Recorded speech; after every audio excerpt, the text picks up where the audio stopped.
नमस्कार, कृषि जागरण में आपका स्वागत है। मैं हूं गिरीश। कृषि जगत की बात हो और कृषि विज्ञान केंद्र की बात ना हो, ऐसा हो ही नहीं सकता। देश के हर राज्य में कृषि विज्ञान केंद्र सक्रिय रूप से मौजूद है।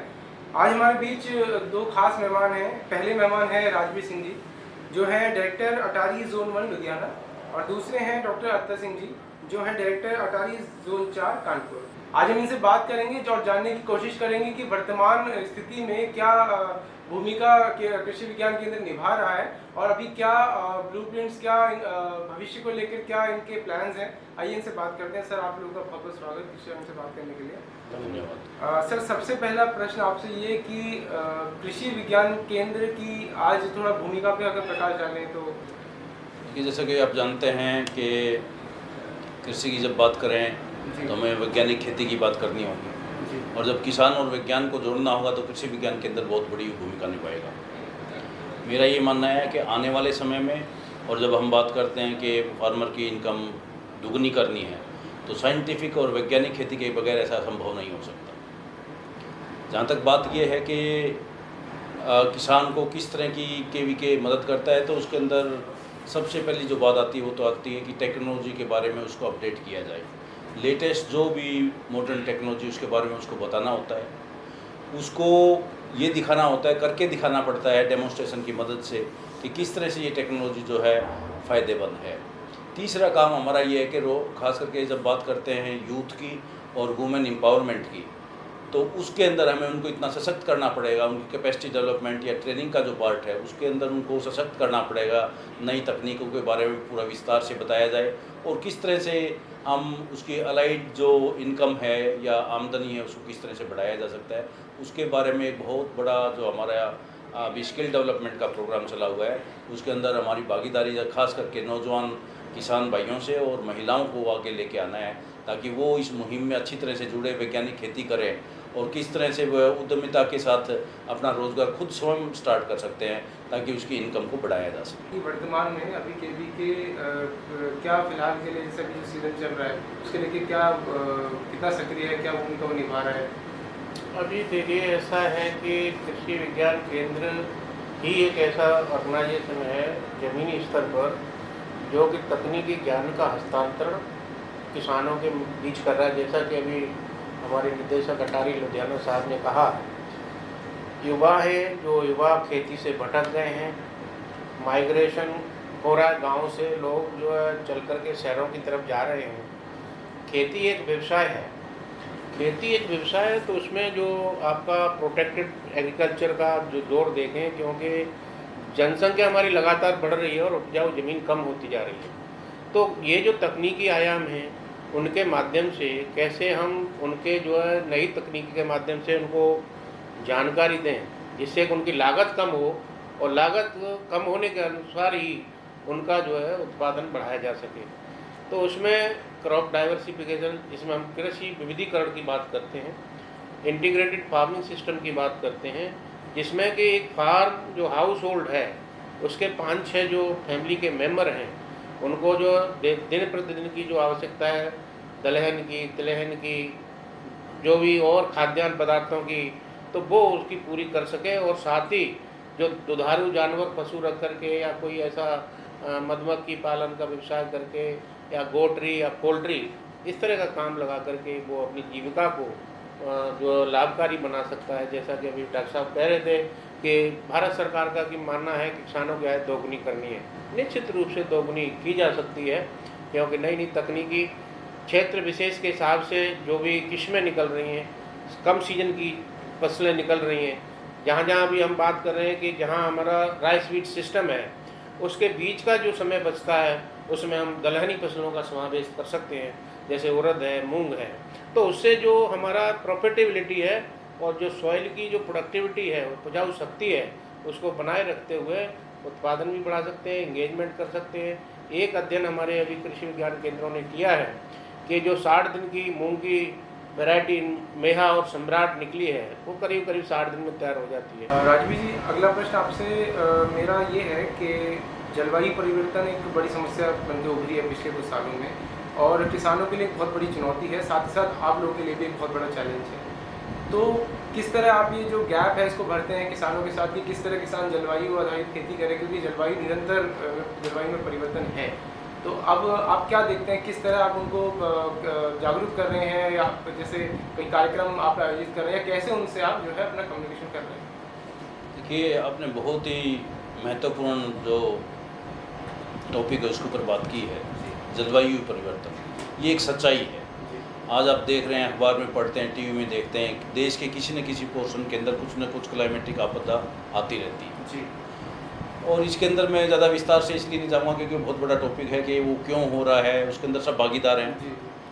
मानव ने अपने इंटरेस्ट के लिए जिस तरह से नेचर का दोहन किया है, उसके जो प्रारूप हैं या उसके जो प्रभाव है वो अब खेती के ऊपर सबसे ज़्यादा पड़ने लग रहे हैं। पूरी दुनिया के अंदर यदि मैं बात करूं तो सबसे ज़्यादा प्रभावित एरिया जलवायु परिवर्तन से जो होगा वो हमारे देश जो साउथ एशियन कंट्री है या सब सारा की कंट्रीज है उनके ऊपर पड़ रहा है।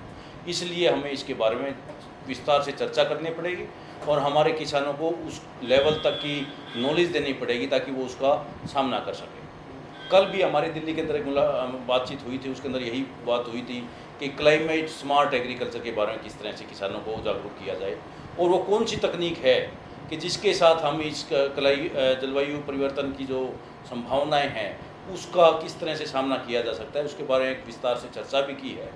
और आपको जान के बड़ी खुशी होगी कि पिछले करीब 7 साल से हम कोशिश कर रहे हैं। हमने ICAR के लेवल के ऊपर भी एक प्रोजेक्ट, निकरा प्रोजेक्ट बोलते हैं उसको, उसके अंदर कुछ गांव चिन्हित किए हैं और उन गांवों का सिलेक्शन करने में बड़ी सावधानी हमने ली है। उन जिलों को चिन्हित किया गया है जिसके अंदर क्लाइमेट चेंज या जलवायु परिवर्तन का सबसे ज़्यादा इफेक्ट है। तो हमने ये पाया कि वहाँ पे उन तकनीकों को, उन वेराइटीज़ को लोगों के बीच में लेके गए, किसानों को बताया गया और उनको उनके प्रभाव दिखाए गए।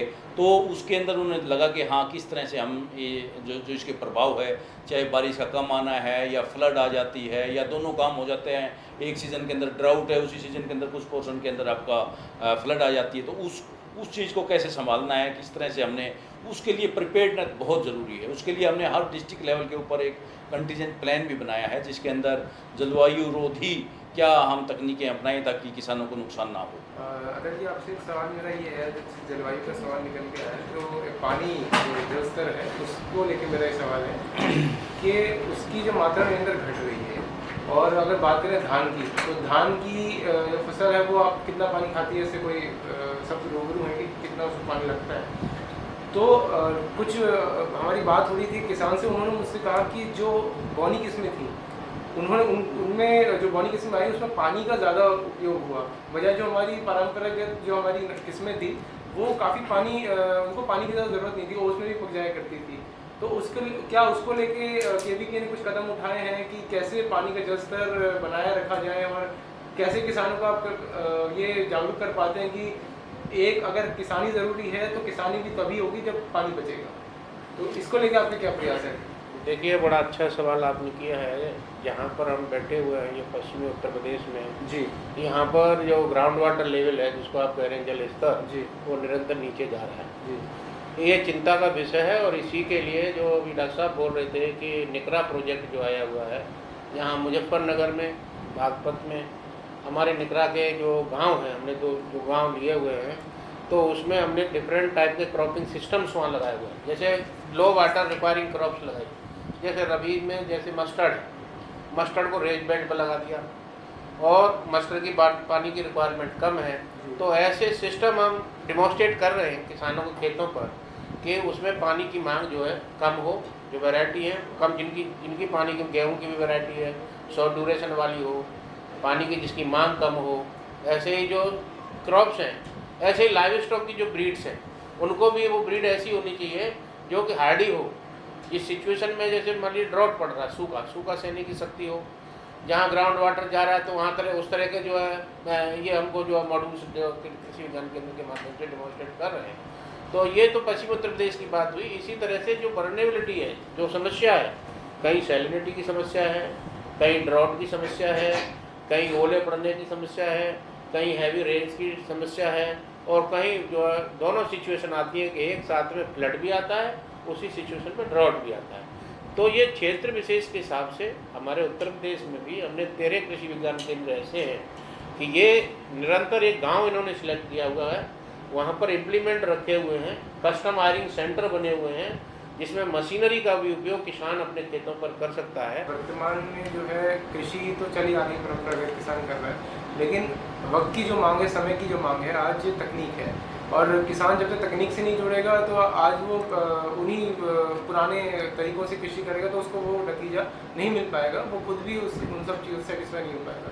तो आपके रहते क्या आपने तकनीक क्षेत्र में किसानों को दिया है, वो ज़रा उसके पर प्रकाश डालिए। इसके अंदर मैं आपको 2-3 एग्जांपल देना चाहूँगा। खास करके एक तो आपने जैसे पानी की बात की थी जी, हमने करीब 1-1.5 दशक पहले लेजर लेवलर है जो आपका ना ज़मीन को इतनी समतल कर देता है कि टेबल टॉप कहते हैं ना, जैसे वैसा बिल्कुल समतल कर देता है। देखो पहले तकनीक का विकास होता है, फिर वो तकनीक किसानों को सिखाई जाती है, उसके बाद उस तकनीक का फ़ायदा जब किसान देखता है तो किसान दूसरे किसान के पास जाता है, वो उसको देखता है, तो वो इस तरह से ये जो आपका एक्सटेंशन का मॉडल होता है वो उस तरह से होता है। हमने लेजर लेवलर के ऊपर काम किया तो आज आप देखेंगे हरियाणा, पंजाब और आपका ये वेस्टर्न उत्तर प्रदेश है, इसके अंदर मुझे लगता है 60 to 70% एरिया है लेजर लेवलर। शुरू में लेजर लेवलर जब आया था उसकी कीमत ज़्यादा थी तो शुरू में ये बातें होने लगी थी कि आप किसान उसको कैसे कर पाएगा, लेकिन गवर्नमेंट ने उसके अंदर सहायता की किसान की और कस्टम हायरिंग सेंटर बना दिए।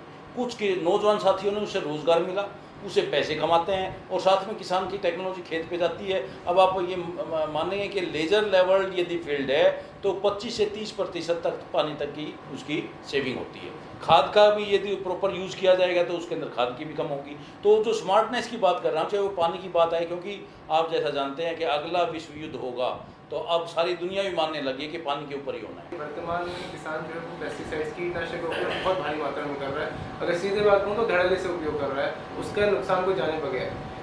और अभी बाज़ार ऐसा है कि पेस्टिसाइड्स का एक बहुत बड़ा बाज़ार है, अब उससे निजात पाना बहुत मुश्किल लग रहा है। ऐसे में कृषि विज्ञान केंद्र अपनी क्या भूमिका किसानों के साथ निभा रहा है कि एक तरफ हम बात करते हैं ऑर्गेनिक फार्मिंग की, जैविक खेती की, हमने घोषित कर दी थी एक राज्य जो है ऑर्गेनिक जैविक हो गया है पूरा, लेकिन हम ये जानते हैं कि वास्तविकता क्या है।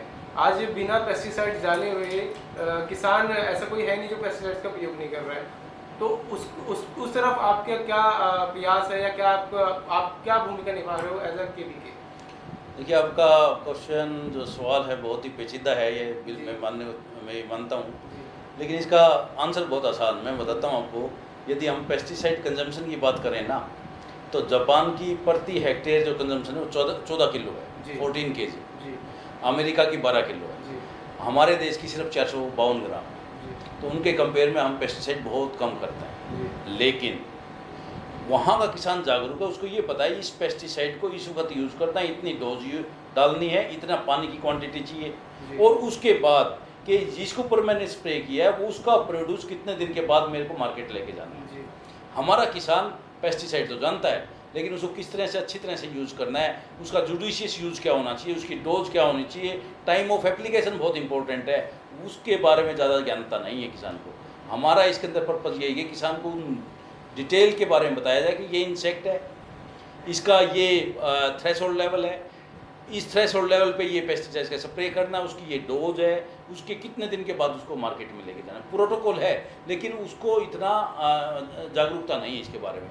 तो अभी मैं जैसे हमारा बासमती, जैसे आप जानते हैं बासमती प्रोडक्शन में कंसाइनमेंट वापस आ गया था क्योंकि उसमें पेस्टिसाइड का कंटेंट मिल गया था, तो ये एक बहुत बड़ा चैलेंज था हमारे लिए। दूसरा मैं ये कह रहा था कि ये तो है ही जो ऑर्गेनिक की बात है, इसके साथ इनऑर्गेनिक जो भी है ना बायो पेस्टिसाइड्स, आजकल बायो पेस्टिसाइड भी मार्केट में उपलब्ध हैं जिसको हम इंटीग्रेट कर सकते हैं कि केमिकल और जो बायो पेस्टिसाइड की अगर करेंगे, बायो पेस्टिसाइड अवेलेबल है, जैसे नीम का निमेटिसाइड उपलब्ध है मार्केट में, तो उसकी भी जो निर्धारण वही है कि डोज जरूरी उसका निर्धारण करना पड़ेगा कि कितनी मात्रा में दें, कब दें, और जैसा कि डॉक्टर साहब कह रहे थे रेजिडू रह जाता है इसके अंदर, वही रेजिडू जो बाद में जो जल्दी तोड़ दिया जब टमाटर में है, कम से कम 7 दिन का गैप होना चाहिए, 15 दिन का गैप होना चाहिए किसी के लिए, तभी उसको तोड़ना है। किसान को जल्दी है मार्केट में, उसने क्या स्प्रे किया और तीसरे दिन उसको रेट अच्छा मिला, तोड़ के ले गया मार्केट में, रेजिड्यू रह गया उसका, तो उसको क्वालिटी ख़राब होती है। जागरण ग्रुप ने हमारे इस पूरे अभियान के अंदर काफ़ी मदद भी की है, काफ़ी उन्होंने अपने पेपर के अंदर स्पेस दिया, और मेरी बहुत बहुत शुभकामनाएं। जो कृषि जागरण आप एक पत्रिका लगा रहे हैं, इसके अंदर मैं देख रहा था कि काफ़ी अच्छे अच्छे लेख लिखे हुए हैं। मुझे लगता है कि जागरूकता और किसान को समझाने की दिशा में आपका एक बहुत बेहतरीन प्रयास है। तो ये थे डॉक्टर अतर सिंह जी और डॉक्टर राजवीर सिंह जी, जिन्होंने केवीके की वर्तमान भूमिका और भविष्य की कुछ योजनाओं के बारे में हमें बताया, और ये भी बताया कि आज किसान की ज़रूरत क्या है और उसे क्या करना चाहिए। सर बहुत बहुत शुक्रिया हमसे बात करने के लिए।